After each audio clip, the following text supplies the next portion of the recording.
एक मोठी बातमी समोर येते ती बघूयात। प्रकाश आंबेडकर यांनी आपला मतदानाचा हक्क आता बजावलाय। अकोल्यात प्रकाश आंबेडकर यांनी मतदान केलेलं आहे आणि यावेळेस त्यांच्यासोबत वंचित बहुजन आघाडीचे काही महत्त्वाचे कार्यकर्ते सुद्धा उपस्थित असल्याचं बघायला मिळालं। प्रकाश आंबेडकर यांनी आपला मतदानाचा हक्क बजावला। वंचितची भूमिका निकालानंतर ठरणार अशी भूमिका याआधीच आंबेडकरांनी मांडलेली होती आणि आज ते आपला मतदानाचा हक्क बजावण्यासाठी पोहोचले। तर अकोल्यातील पोद्दार शाळेतील केंद्रावर त्यांनी मतदान केलंय। यावेळेस निवडणुकीच्या निकालानंतर वंचित बहुजन आघाडीची भूमिका ठरेल अशी भूमिका प्रकाश आंबेडकर यांनी मांडली होती आणि आपण बघतोय की प्रकाश आंबेडकर देखील अकोल्यामध्ये मतदान करण्यासाठी आलेले आहेत। एकंदरीतच वेट अँड वॉचची भूमिका प्रकाश आंबेडकर यांची बघायला मिळतेय। त्यामुळे 23 तारखेनंतर आंबेडकर नेमकं काय म्हणतात, काय भूमिका घेतात हे बघणं महत्त्वाचं असेल। मतदान केलं काय चित्र असेल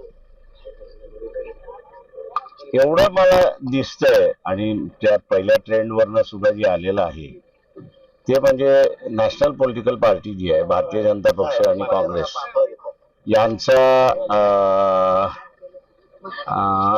यांचं मतदान जे आहे होईल त्यांना, पण महाराष्ट्राच्या राजकारणामध्ये त्यांचं प्राबल्य राहील असं मला वाटत नाही। तुमची काय भूमिका असेल वंचितची पुढची आता ते काउंटिंग झाल्यानंतर आम्ही सांगू।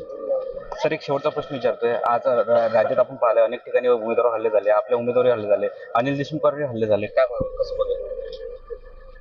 हे जे चोरांचं राज्याचं जे होतं लोकांना, म्हणून मी आवाहन केलं की तुम्ही ज्या विचारधारेला मारता त्या विचारधारेला तुम्ही मतदान करा, म्हणजे मग हे जे खरीद फरोश चाललेलं जे आहे ते सगळं थांबेल आणि नीतिमत्तेचं राजकारण सुरुवात होईल असं मला वाटतं। त्याच्यामध्ये हे होते आपल्यासोबत प्रकाश आंबेडकर, वंचित बहुजन आघाडी अध्यक्ष अक्षय गवळी, साम टीव्ही न्यूज।